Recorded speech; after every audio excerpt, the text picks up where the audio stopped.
We are kind of getting back to continuing our series we started this year. We've called The Books. And the reason we're calling it The Books is because that's what the word Bible means.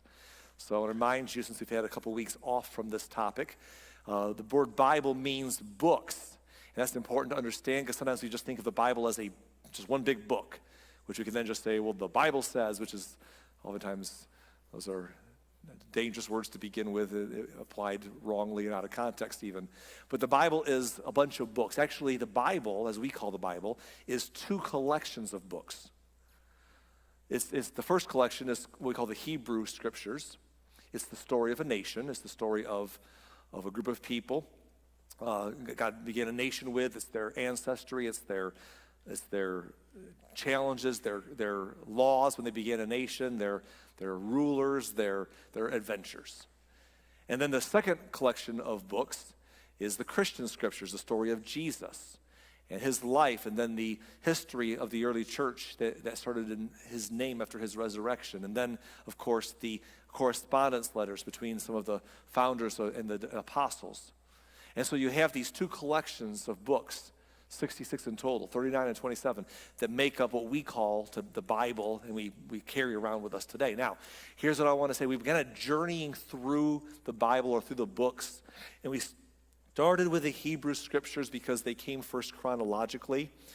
And a couple of weeks ago, we left off with the finishing of the Israelites coming out of the wilderness, out of the slavery in Egypt into the wilderness, where they struggled in their ability to trust God and ended up staying in the wilderness for 40 years until the next generation grew up before entering the promised land.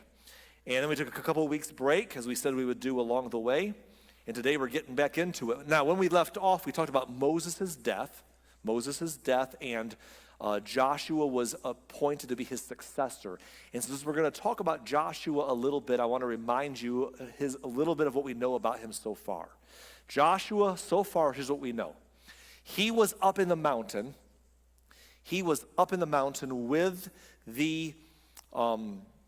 With Moses, as Moses was given the commandments. Remember, Moses was meeting with God to just help establish a system of laws, a system of governance for a group of people that were enslaved for 400 years, never had to govern themselves, just do what they were told, right? And as they came out of slavery, and they're now suddenly have to figure out how to operate, Moses is meeting with God and coming down, and here's laws to live by, civil laws, moral laws, judicial principles, health laws, all sorts of things. And so when Moses would go in the mountain, Joshua would go partway up with him and be closer than anyone else to the presence of God. And then we also saw in the stories that when God would come, they had a special tent down in the camp. They called it the tabernacle. It was not like the tents that people would stay in. It was a house of meeting that was portable where they would come to worship God. And in the tabernacle, there were a lot of furnitures and furnishings. We've not gotten into those details. Some people love to discuss that stuff and some don't. But in the tabernacle was the place where they would come and make their sacrifices and make atonement with God. And inside the tabernacle was a most holy place where they had only a certain priest can go at certain times. And in there was a box they called the Ark of the Covenant, which contained some very important artifacts of their faith journey so far. No one could even touch that thing. When they moved it, they had to put poles through these openings on the edges, and 4 people would carry one end of each pole just to walk around with it. But these are the things where meant God's presence. So in the tabernacle, Moses would go in there sometimes, and God would descend in a cloud on the tabernacle and talk with Moses. Then, when Moses would leave and would go out and talk to the people, Joshua, who would go in with him, would stay behind to be in the presence of God. So we pointed those things out briefly weeks and weeks ago so you could see that Joshua had a passion to be close to the presence of God. He was a protege of Moses who trained him as a young man. We also saw that Joshua, we barely mentioned this, Joshua was kind of the military general. They had a lot of military battles that we didn't even study in those years in the wilderness. And whenever they went to battle, Joshua kind of became the military commander. And also, this one more thing we saw, is that Joshua was one of 12 spies, one spy from each tribe, who was sent into the land of Canaan, the promised land that God had promised their ancestors, Abraham, Isaac, and Jacob, hundreds of years earlier. The promised land. Before they went in, they sent spies in to check it out, one from each tribe. And 10 spies came back and said, it looks great, but it's just too hard. We can't do it. 2 spies came back and said, we got this, let's go. But the people who had a very victim mindset and couldn't just believe that God would take care of them, they decided, we're not going in, even though these 2 people gave a good report. And we told you that the 2 spies that went in and gave a good report were Joshua and one other person. Does anyone remember the name of the other person? Joshua and Caleb, right? Joshua and Caleb. And so they came back and God said, fine, this generation is going to live all your years in the wilderness. You're going to be out here for 40 more years until this entire generation passes away. I'm not going to kill you now. I'm just going to let you live your life out here, but you're never going to get to go in there because you just don't have a faith or trusting mindset that I can take care of you. But your kids are going to grow up and they're going to be ready to go in and do what you wouldn't do. And so as he said this, he said, the only 2 people from this generation who I'm going to keep alive an extra long time, vibrantly alive still, will be Joshua and Caleb. So sure enough, 40 years passed, the generation rose up, Moses even dies. Moses appoints Joshua to be the successor to take them into the promised land. And Joshua was an obvious choice for all the reasons we just mentioned, but one reason in particular was because he was the military leader. And guess what's going to happen in the promised land? A lot of war, a lot of battles. And so you want to have your military guy, right? So Joshua is in charge of the nation as Moses dies. And that's where we left off last time. Let's jump into the book of Joshua, and we'll begin with the very first verse of the first chapter. Joshua 1:1. After the death of Moses, the Lord's servant, the Lord spoke to Joshua, son of Nun, Moses' assistant. And can you imagine how reassuring and helpful it was for Joshua to hear from God, because he has got to be terrified. I know that he was a man of faith. He showed that all the way through the last 40 years. But still, there's a vacuum. Moses is gone. There's always that safety net. I know God was in control, but sometimes it's nice to have someone with some skin on them. That person was Moses, and Moses is gone. And so God appears to Joshua and says to him in verse 2, he said, Moses, my servant, is dead. Therefore, the time has come for you to lead these people, the Israelites, across the Jordan River into the land that I am giving them. So here's the deal. Moses is dead. Here's what God's saying. Moses is dead, but I am not. Moses is dead, but I am not. We got this. I've put you here. Let's go ahead. He says in verse 3, I promise you what I promised Moses. Wherever you set foot, you will be on land that I have given you. And so God is reassuring Joshua, because you can see it in these verses and the verses that follow. I am so sorry to pause and do this, but it's going to bother me. Marty, I just feel like I'm getting I know it's a new headset. A lot of the S's are, it's just my head or my echo back, but I'm getting more than I'm used to with that. If you can pick that up, it'll help me not be distracted by it. Moses is gone, and Joshua is in charge, and he's ready to go marching on in, but he's afraid. And you can see it in these verses. He's a little bit afraid, and God's like, Moses is dead, but I'm not. But I think Joshua is wrestling a little bit with this question that many of us could wrestle with, this thought that says, God, I don't doubt you, God. I doubt me. I don't doubt you, God. You've been around. I've never doubted you. I've always believed. I was the one that said, let's go. I was the one that said, let's push forward. God, I don't doubt you. I doubt me. Like, you could do anything, and you could use Moses, but Moses is gone. I'm not Moses. I am not Moses, okay? And so maybe I'm the weak link of this thing you're trying to do. And I think if God was wanting to, he could have said here, it's a funny thing to say. Because I had the same conversation 40 years ago with Moses, when he believed that he couldn't possibly do what I called him to do. And he argued with me. And I know that it's easy for us in life to believe that we don't have what it takes to do the things God calls us to do. So God decides to establish that he's with Joshua. We continue the story in verse 5. He says, "No one will be able to stand against you as long as you live. For I will be with you as I was with Moses. I will not fail you or abandon you." And then in verse 6, he says, "Be strong and courageous. Be strong and courageous, for you are the one who will lead these people to possess all the land I swore to their ancestors that I would give them." And I love that because what we have going on here is the idea that God is saying, you can't do it without me, but I'm with you, but also you're the one I've equipped. You're the one I've made. You're the one I've put in this role. And I feel like I've been around long enough to see there's a lot of people in life who are self-sufficient. I don't need God or anybody. And then there are those of us who probably, especially in faith, who are like, I am worthless and nothing, and it's all God. And that's true in a certain sense. Without God, we can do nothing. Couldn't get out of bed this morning, But here's the thing. When God made you and he chooses to give you life and a new day, he gives you not only the strength, but your giftings and your opportunities. And so I feel like if you're not careful, we'll get into a spot where we can either be self-sufficient or too self-deprecating. God says to Joshua, you are the one. Now look, it's me. I'm the one who's with you. But I put you where you are. I made you who you are. You got this. You're the one who's going to get the job done. I'll be with you. So step up. Be strong and be courageous. And then in the next verse here, be strong and very courageous, he says in verse 7. Same exact words. He's repeating himself. Why would he repeat himself? I don't know. You ever have to hear something more than once to believe it? Okay, moms and dads. Have you ever had to tell your kids the same thing more than one time? Don't answer that. We know the answer.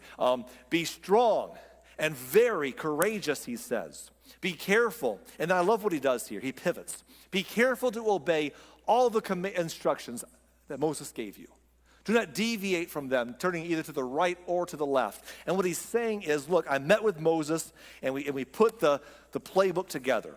This is how to govern a nation of people who never governed themselves in slavery. These are the laws. This is how you're going to settle things. This is how you're going to march forward, how you're going to practice your faith, how you're going to deal with your civil issues. This is a winning recipe. And you're about to enter a land of people who have just abandoned all sense of morality. They are in the worst forms of idolatry. Their nations have denigrated themselves so bad and between child sacrifice and obscene, terrible living that they've weakened themselves so terribly they're about to be done for. But this is the playbook. Live by faith. Keep a relationship with God. Deal with your civil matters and judicial matters the right way. Moses gave you the playbook. So Joshua, here's the thing. You can worry all you want to about, are you the right person? Can you do the job? But take that energy and focus on knowing exactly the instructions I've given you to Moses to give to you. Because that's the secret. Because if you'll do that, then you'll be successful in everything that you do. He continues in verse 8. He says, study this book of instruction continually. To study it, to put your energy into that. Meditate on it day and night, so you will be sure to obey everything written in it. Only then will you prosper and succeed in all you do. So this is the secret sauce right here. You've been handed the right tools. Follow my plan, and it's going to work out. And Joshua knew that, but he said, this is what you need to pivot from. Can I do the job? To what is God asking from me? And then in verse 9, he repeats himself a third time. This is my command. Be strong and courageous. Do not be afraid or discouraged, for the Lord your God is with you wherever you go. He repeats that part too. He was assuring him. And I just think that today, I know that for some of us, we're in a spot in our life where we're like, Arlen, I'm not Joshua. In fact, as far as I know, none of us have been asked to literally lead a group of people out of bondage and into a new land. If you are called to do that, please let me know so I can be praying for you. That's probably not your story exactly, but you are in a place God's placed you. And you're facing battles in front of you. You're facing challenges, and a calling that God has put on your life. And I don't know what exactly that looks like for you, but I know that sometimes we're in the same boat of saying, I don't doubt you, God, I doubt me. So I want to say this to all of us today, and that is this. Listen, be strong and courageous, for God is with you. As you live your life, as you live the life that God has called you, as you live in your calling, in the place and the people that God has put you with and around, step into that with strength and with courage, that you're not walking alone. And that's all you need. And someone today needs to hear that, and I don't know what that looks like for you, but be strong and be courageous. Because God is with you. We're going to skip chapter 2 because in the second chapter we have a story that we're going to kind of do Joshua in just 1 week here. Sorry, Joshua. But there's a story in chapter 2 and a little bit later that I think is encouraging and informative to us. We're going to come back to a different week. So skipping ahead, in chapter 3, verse 7, the Lord told Joshua, "Today I will begin to make you a great leader in the eyes of all the Israelites. They will know that I am with you, just as I was with Moses." In other words, here's what God says to him. I told you to be strong and courageous because I'm with you. Now I'm going to tell all the other people I'm with you like I was with Moses. They're all going to get the same message, and here's how. He says, give this command to the priests who carry the Ark of the Covenant. When you reach the banks of the Jordan River, take a few steps into the river and stop there. Now, I got to pause to give you some context. 40 years earlier, when the previous generation was supposed to go in, but they didn't have a mindset of trusting God to give them that victory, they ended up, they were going to enter from a different spot. It was kind of a mountainous area they were going to enter. They didn't go that way. And they didn't go at all. They ended up staying for 40 more years until their kids grew up and took the initiative. But as this generation is getting ready to go in, they're coming in at a different spot. They're at the edge of the Jordan River. There's a problem. The Jordan River was not the little creek out back of your house that you know. This is like the Jordan River. How are we going to get across this thing? And God says, take the priest and get to the edge of the Jordan River. Go back here. And tell them to take a few steps into the river and stop there. This is starting to sound familiar. If you were with us way back when they came out of Egypt, God brought them out of slavery. He brought them to the edge of the Red Sea. Their enemies pursued them. They were afraid. And God says, watch. And Moses lifted his hands and he parted the Red Sea. They walked across on dry ground. God drowns their enemies behind them. So that was something that this generation wasn't, most of them were not alive to see it, or they were very young. So maybe they were teenagers or little children or babies or not even born yet, but they know the story. And God says to Joshua, I'm going to show the people that I'm with you the same way. So we're going to cross the Jordan. Now the river is not the Red Sea. It's not as vast and big as the Red Sea in one sense, but in another sense, it's a flowing river.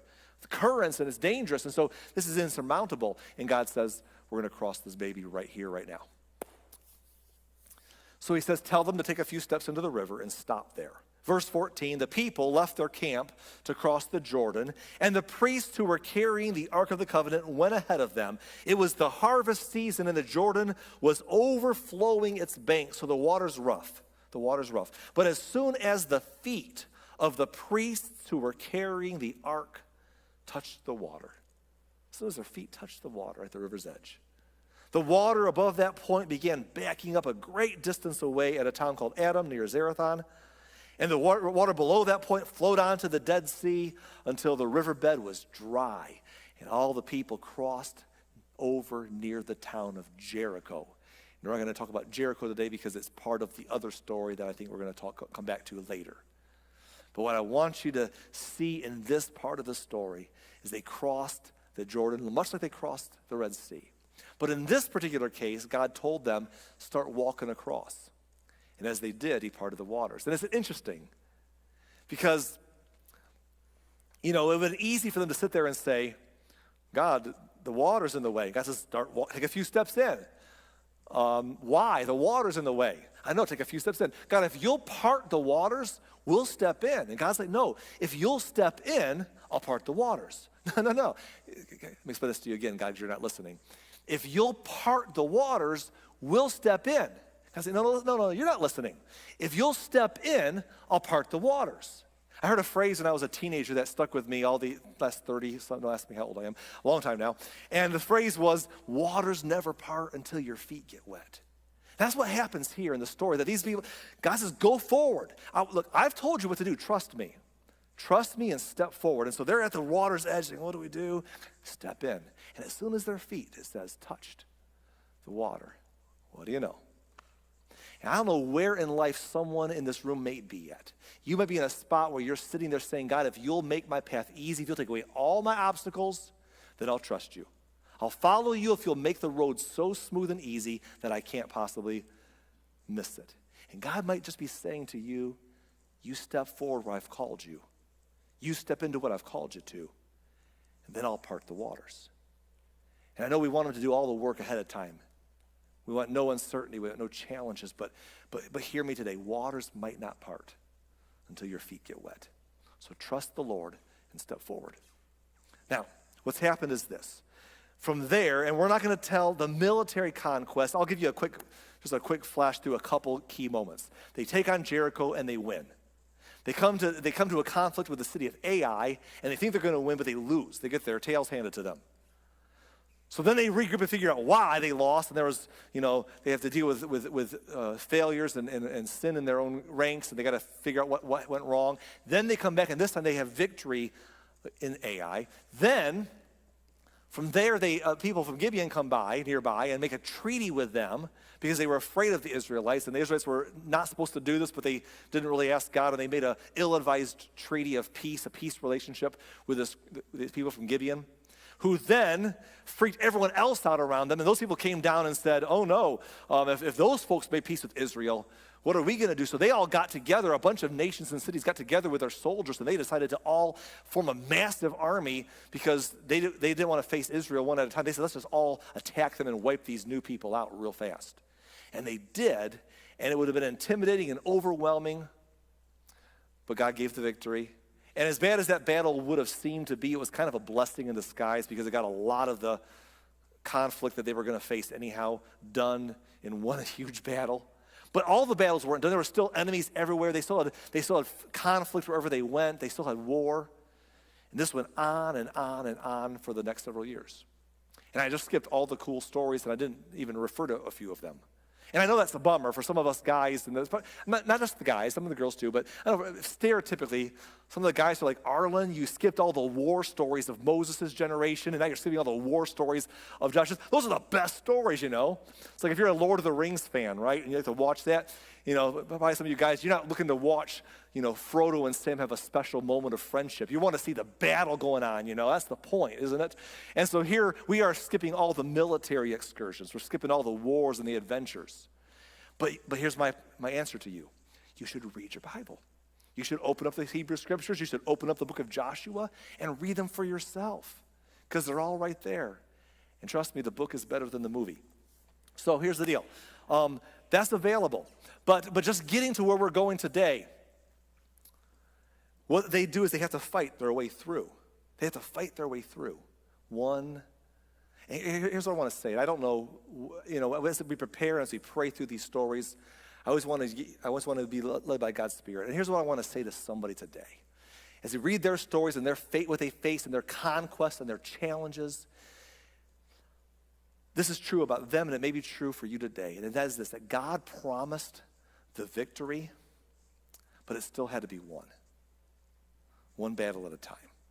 That before they entered that land, God said it's going to be yours. But they still had to face each battle. God promised the victory, but it still had to be won.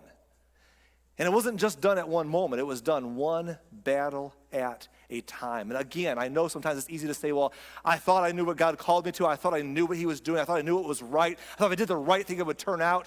I thought that God promised that if I did right, he would honor and bless that in some way in this life, or, in maybe in a different way than I wanted, but that God is trustworthy to give the victory and to take care of me as I follow him. But the problem is that it got hard. It got hard all of a sudden. And I know, I get that. But sometimes when God promises the victory, he still wants you to go have to face the battles. And you still got to fight them. If you're discouraged today because it's not easy, it wasn't promised to be easy. You just were promised that by God's power you'd overcome, that you'd find victory, that it would work out. And sometimes it's just done one battle at a time. Here's some bad news. You get through this one or just got through a battle, another one might be coming. That's just how it goes sometimes. That's life. But the victory's there. And that's how they won their victory. Well, we're going to skip ahead in the story. I'm going to tell you something else about Joshua, the book of Joshua. It's great, but it's also got a lot of boring parts too. And I'm going to be the pastor. I know I do this sometimes. You can't say the minister say the Bible is boring. There are parts of the Bible that are just like, oh, okay.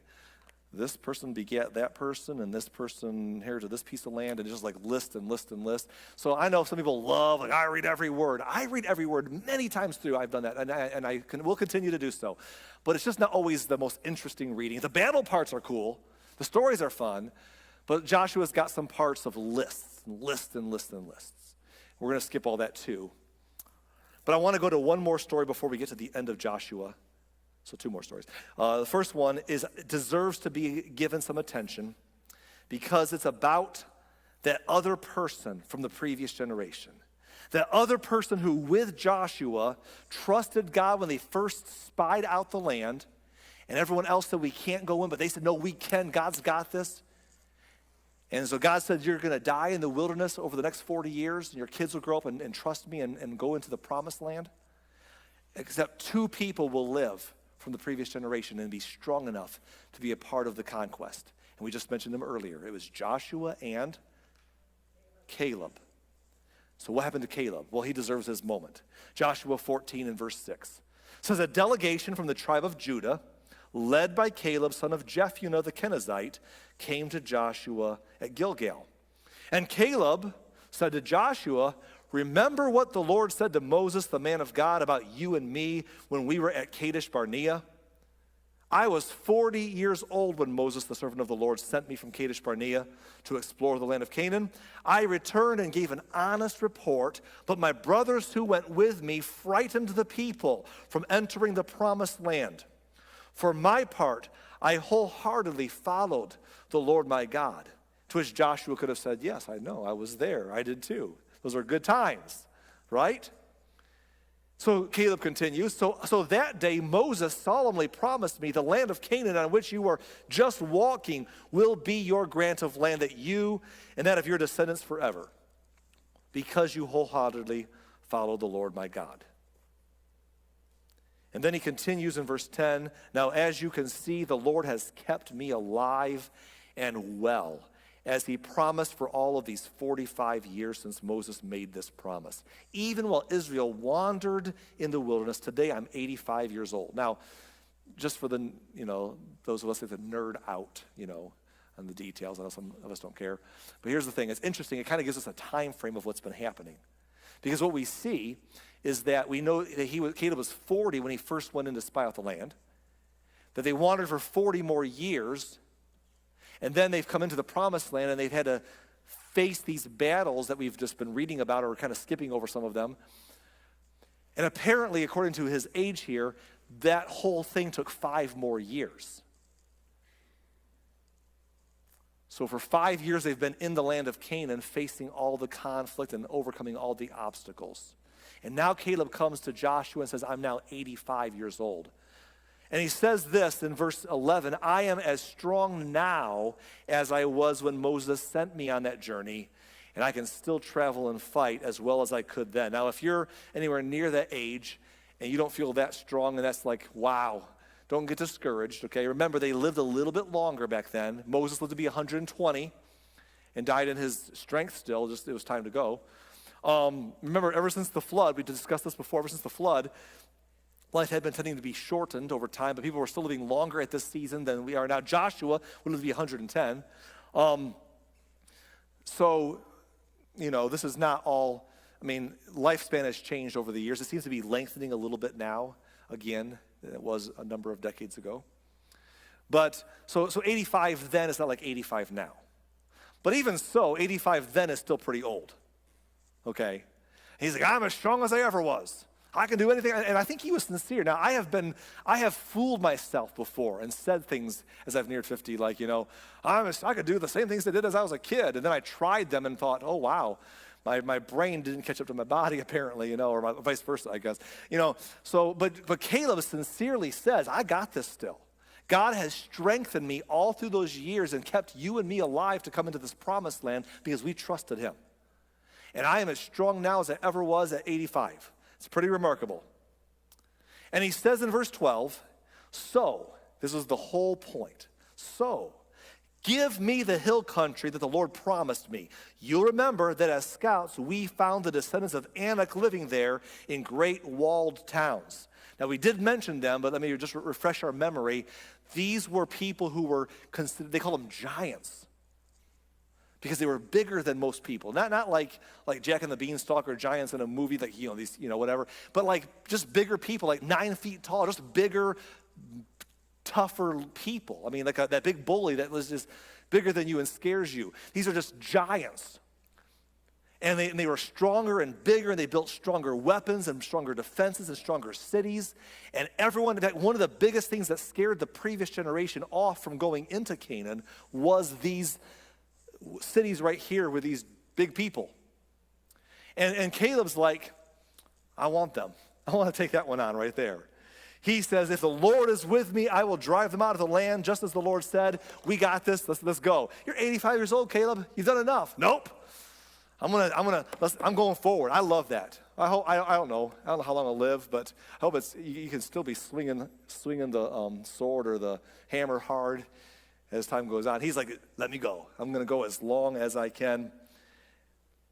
We'll take that area. So verse 13, Joshua blessed Caleb, the son of Jephunneh, and gave Hebron to him as his portion of land.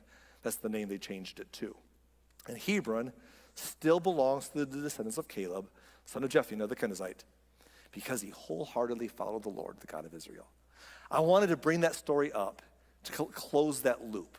I wanted you to see how it all ends up for Caleb, not just for Joshua. Anyhow, Joshua would later on reach the end of his leadership. Not the end of his life, but the end of his leadership. You see, at some point, unlike Moses who died in the saddle, Joshua got to a point where his job of leading them into the land of Canaan and through the fighting, let me make this plain, and if you read the Bible through, you'll see this. There were still enemies around them. There would be other hostile nations still nearby. There would be future battles that they have to contend with and future problems. But for the most part, they had come into the promised land and they had settled down. They had built their cities or occupied cities, or they built their houses and they planted their vineyards and their crops and they moved in their cattle. And so they were finally settled. And Joshua, who largely led them in the military end, was done leading them. So he's going to kind of go back to finish his years off. He's going to hang up the cleats. He's going to go over and take care of his homestead, right? Like everybody else. But he's going to give them some final words. He's going to give them some final instructions on how to go on without his leadership, just like he had to do without Moses. And if you were to read the last few chapters, and we could summarize, Joshua basically says, I've lived to, look, our parents, the previous generation that I was raised in, they wouldn't trust God. They wouldn't come in. But you did. And here's what Joshua is saying. I've lived to see the victories that they died believing were impossible. But I've lived to see them. It's not because I'm special. It's because I followed God and he thought I was special, apparently enough to trust me with the role he gave me. And I chose to believe that he could do it. And I've lived to see the evidence of that. And here's what I could tell you if I could summarize. Joshua was like, a life following God is not without hardship, but is without regrets. That from the time that Joshua was young and in the mountain with Moses or in the tabernacle, staying behind in the presence of God as he left, or leading them in battle, or stepping into the land of Canaan and trusting God when no one else did, or leading the people when Moses died, it was never easy. There was a lot of struggle and there was a lot of battles. But he exemplifies that a life following God is not without hardship. Don't think that. Don't think some prosperity gospel idea that if you follow God, it's easy and everything goes your way and everyone smiles at you and everyone bows to your will and everything is puppies and sunshine. A life following God is not without hardships. We live in a broken, sinful world and we're part of it. And life can struggle and life can be challenging. Sometimes God calls us into challenges. But a life following God is not without hardship, but it is without regrets. It could be a thing where at the end you look back and say, I don't regret it. Not because there are no regrets in life. You look back in life, we all can micro in on the moments where we have regrets. We all do. No one's perfect. Maybe we have big stumbles, but even when we misstep or fall, part of the journey of following God is getting back up and trusting that there's a future beyond failure and falling.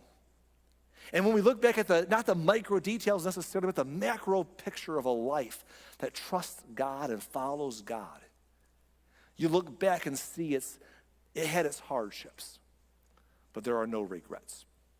We get to look back one day and either say, I'm glad I did or I wish I had. And Joshua exemplifies a life that faced the battles, trusted God, and finished well. And his closing words as a leader before he hangs up the cleats and returns to the homestead. His closing words as a leader are found in Joshua 24, verses 14 and 15. Joshua says to the people, so fear the Lord. When he says fear the Lord, he doesn't mean like, oh no, God, I'm so scared. He means have a healthy respect for who God is, right? Fear the Lord and serve him wholeheartedly. Put away forever the idols your ancestors worshipped when they were beyond the Euphrates River and in Egypt, and serve the Lord alone. And then the famous verse, probably the most famous verse, we'll look at it in two pieces.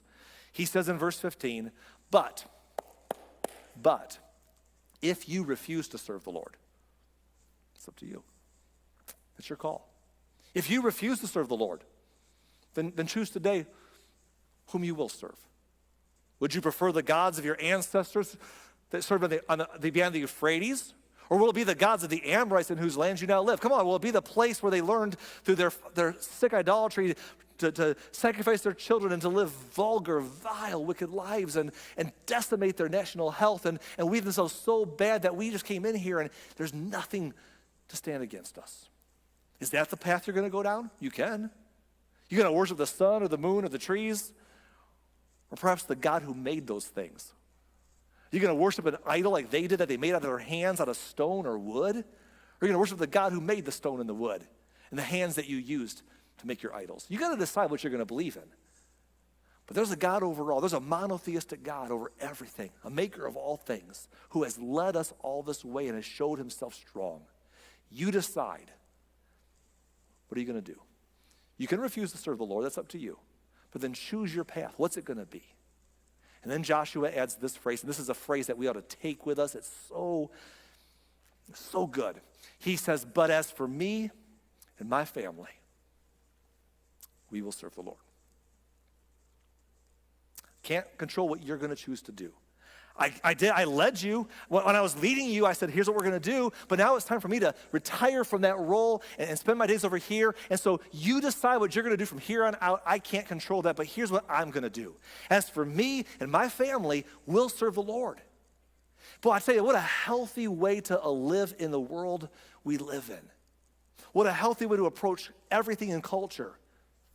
Is to be able to say, when I have an area of authority, I will lead it the way I'm supposed to, and I will lead those within my area of authority the way I'm supposed to. But those outside, I'm going to say, you choose what you're going to do. I can't control that. But as for me, as for mine, here's what we're going to do. I feel like that would be so refreshing. We live in a world where people in general, sadly including people of faith, spend all their time worked up and angry about culture and people, and it's all people are wrong and they're living wrong and people are doing church wrong and everything's wrong. And I tell you against, I'm just all upset about everybody else all the time. Randy's all going to hell in a handbasket, whatever that means. We're just all angry and worked up all the time. And it's like, here's the deal. That's not new. That's not new. Did you read the stories the last few weeks we've been studying? It's been bad a long time. And wait till we get to the book after Joshua. It's going to be like a real shocker, you know? I mean, the world has been crazy for a long time. So we can spend all of our time lamenting how terrible things are and worse than ever and get stirred by the fervor and the news cycles and the politics and everything else and church and faith world, whatever you want to be, you can do that. Be angry and miserable and bitter and let everyone know that you hate them and they hate everything around you, because a lot of folks are doing that today in the name of God. Or you can say, I can't control what you choose to do. That's the way the world's always been. You get to pick. And if you're not in my area of authority, then you decide how you're going to live and what you're going to believe. That's okay. That's between you and your maker. But as for me, as for my family, as for me and my house, we're going to serve the Lord. And that works, by the way, when our families grow up. That works when our kids grow up. Because part of our area of authority when our kids are growing up is our kids, until they're not anymore. And this will carry with you when, like Joshua, who was in charge of the people until he wasn't, when you're in charge of raising your kids and you can tell them what to wear and what not to wear and where to go, what not to go, and they're little and you can instruct them and you have rules and you have examples, you can tell them why we do what we do, but at some point they grow up and they get to make their own decisions. Those discipline years of 1 to 5 and those training years 5 to 12 and those coaching years 13 to 18 and are gone, and you're into the friendship. They're adults now. And at some point your cleats are hung up as far as the parent who says what you have to do and what you can and cannot do. And I've watched a lot of people, including people of faith, who blow up that relationship so easily because they're so frustrated.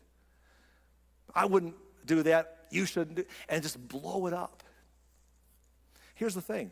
At some point, when we hang up our hat, put a different one on, and say, you know what? You got to decide from here what you're going to do. Even when my kids, I've got two of my kids got married last year. I have one more. They're all on vacation. Even my youngest one is with them. Michelle and I became empty nesters for a day until our baby is back, and then we have a couple more years. You know, it's going by fast.